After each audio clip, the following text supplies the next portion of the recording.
E aí pessoal, tudo bem? Eu sou o Rafael Coelho e você está no canal Coelho PC Dicas. E no vídeo de hoje eu vou analisar outra placa-mãe de baixo custo para processadores AMD socket AM5, a MSI Pro A620ME. Para saber se essa placa-mãe vale a pena, vem comigo!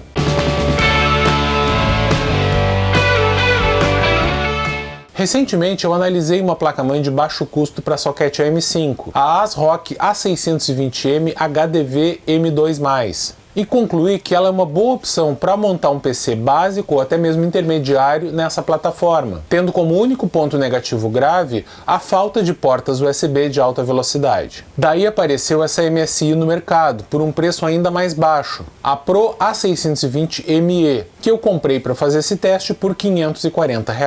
Esse já é um preço bem interessante, ainda mais se a gente considerar que até bem pouco tempo atrás, uma placa-mãe básica para socket AM5 custava em torno de R$ 1.000. Além disso, alguns modelos de processadores para essa plataforma já estão mais baixos, como o Ryzen 5 8500G e o Ryzen 5 7600, que teve uma baixa de preço depois do lançamento dos Ryzen da série 9000. Se juntarmos a isso a queda no preço das memórias DDR5, a plataforma AM5 começa a ficar interessante para montar um PC com foco no custo-benefício. Claro que ainda custa mais caro do que montar um PC similar na plataforma AM4, mas se a gente levar em conta a longevidade do socket e, portanto, da plataforma, pode valer a pena. Se você montar hoje um PC baseado em AM4, sabe que no futuro a única opção vai ser trocar tudo. Já a plataforma AM5 ainda vai ter vários anos de suporte, com o lançamento de novos processadores nos próximos anos, então seu PC vai poder ficar atualizado por mais tempo. Bom, para começar, vamos ver as características principais do chipset A620, que ainda é o mais básico dessa plataforma. O A620 não suporta placas de vídeo PCI Express 5.0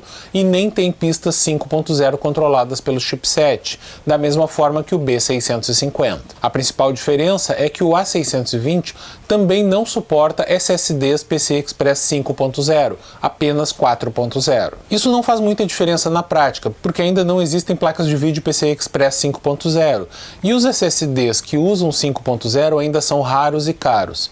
Então, num PC com esse foco, o PCI Express 5.0 não vai fazer nenhuma falta. A quantidade de portas USB também é uma limitação do A620, principalmente por ele não trazer nenhuma porta de 20 gigabits por segundo. Mas ele oferece duas portas USB de 10 gigabits por segundo. Lembre dessa informação que a gente vai usar ela mais adiante. E finalmente, o A620 não permite overclock de processador, que é possível em todos os demais chipsets. Mas ele permite overclock de memória, ou seja, que você use uma memória mais rápida do que é oficialmente suportada.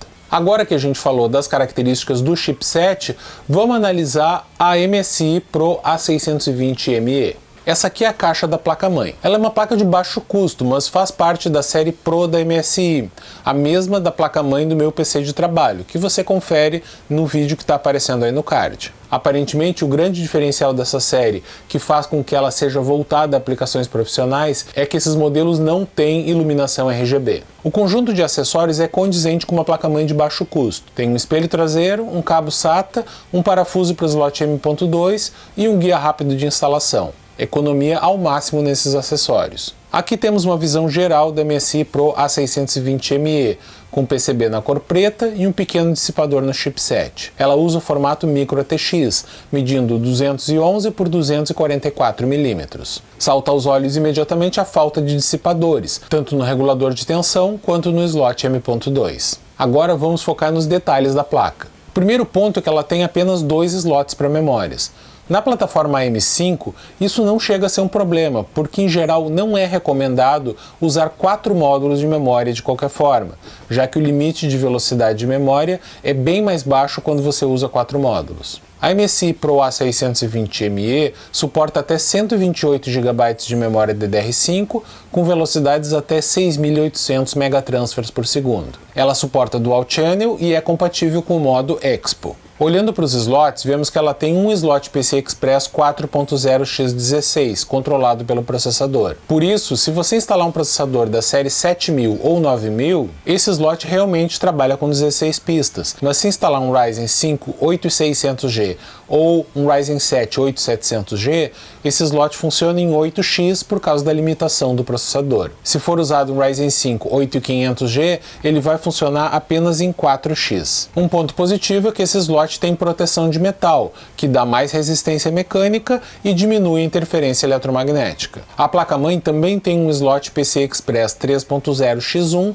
controlado pelo chipset. Além disso, ela tem apenas um slot M.2, controlado pelo processador, que suporta PCI Express 4.0x4, tamanho 2260 ou 2280. Esse slot não vem com dissipador, portanto, se você tiver um SSD que esquente e que não venha com dissipador, vai precisar de um avulso. São 4 portas SATA, suportando RAID nos modos 0, 1 ou 10. O circuito de áudio é razoável, padrão 7.1, usando o codec ALC897. A placa tem uma trilha que isola o circuito de áudio do restante da placa-mãe e 3 conectores de áudio analógico no painel traseiro. A placa de rede é padrão Gigabit, controlada por um chip Realtek RTL8111H. Ela não tem interface Wi-Fi e nem um slot M.2 para você instalar uma placa de rede sem fio nesse formato. Isso é um ponto negativo, porque se você precisar utilizar o Wi-Fi com essa placa, vai precisar comprar uma placa padrão PCI Express X1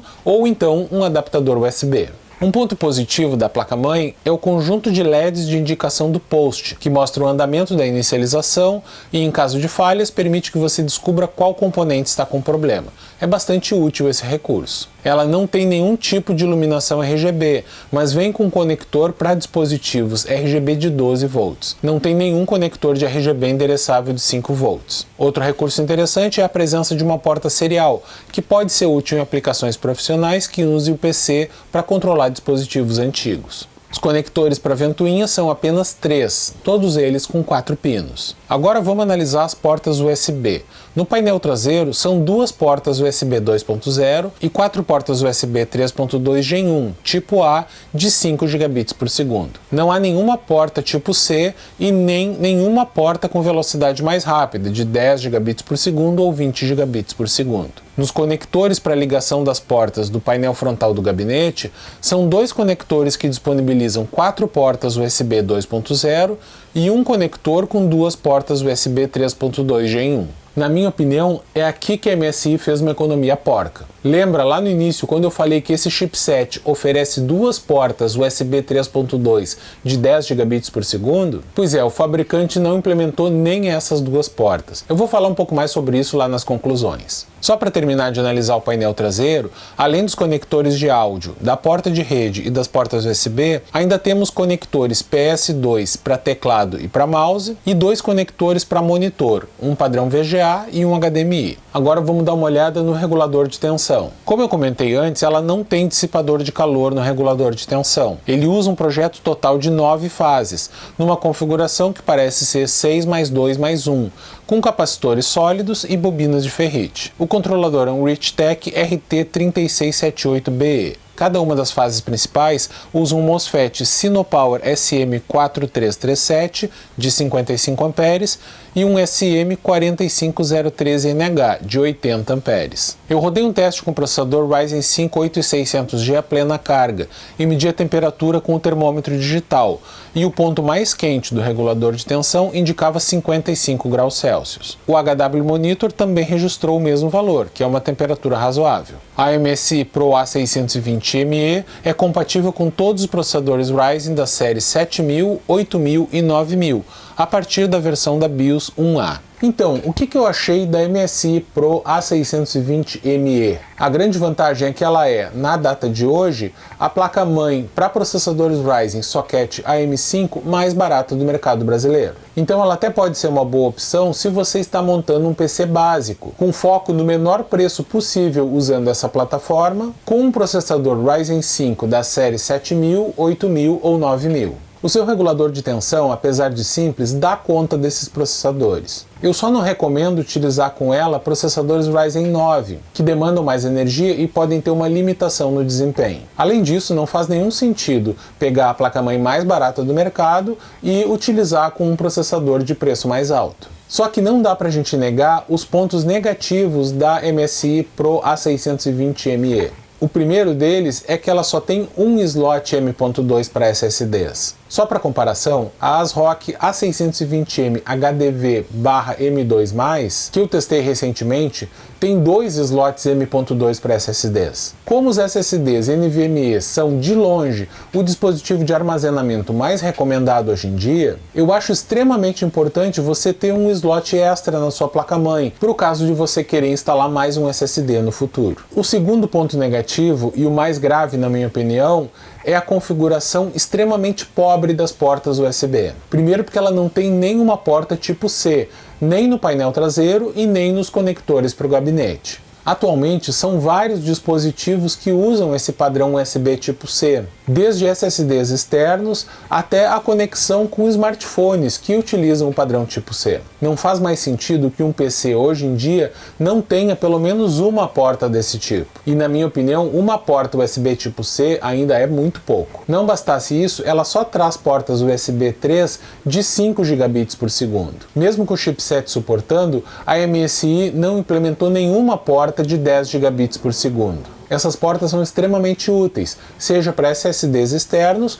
ou até mesmo para pendrives de alto desempenho. Isso é ainda mais estranho porque no próprio site da placa, a MSI diz que a linha Pro é voltada para profissionais que se preocupam com produtividade e eficiência. Isso não faz o menor sentido, porque profissionais de muitas áreas precisam utilizar um armazenamento externo de alto desempenho, e bastava ter colocado pelo menos uma porta de 10 gigabits por segundo para permitir isso. Na verdade, se a gente analisar a quantidade de recursos legacy dessa placa, como conexão para monitor VGA, teclado e mouse PS2 e até mesmo porta serial, ela não me parece uma placa voltada para profissionais de criação de conteúdo, como edição de vídeo ou edição de imagem, mas sim para aplicações comerciais e industriais, para substituir computadores mais antigos em caixas, quiosques e controle de equipamentos mais antigos. Então, essa placa-mãe até pode ser usada para um PC doméstico ou até mesmo para um PC com foco em games, desde que você esteja bem ciente dessas limitações. Mas nesse caso eu sugiro procurar modelos que custem um pouquinho mais, mas que tenham mais recursos disponíveis. Então é isso, pessoal, obrigado por assistir até o final.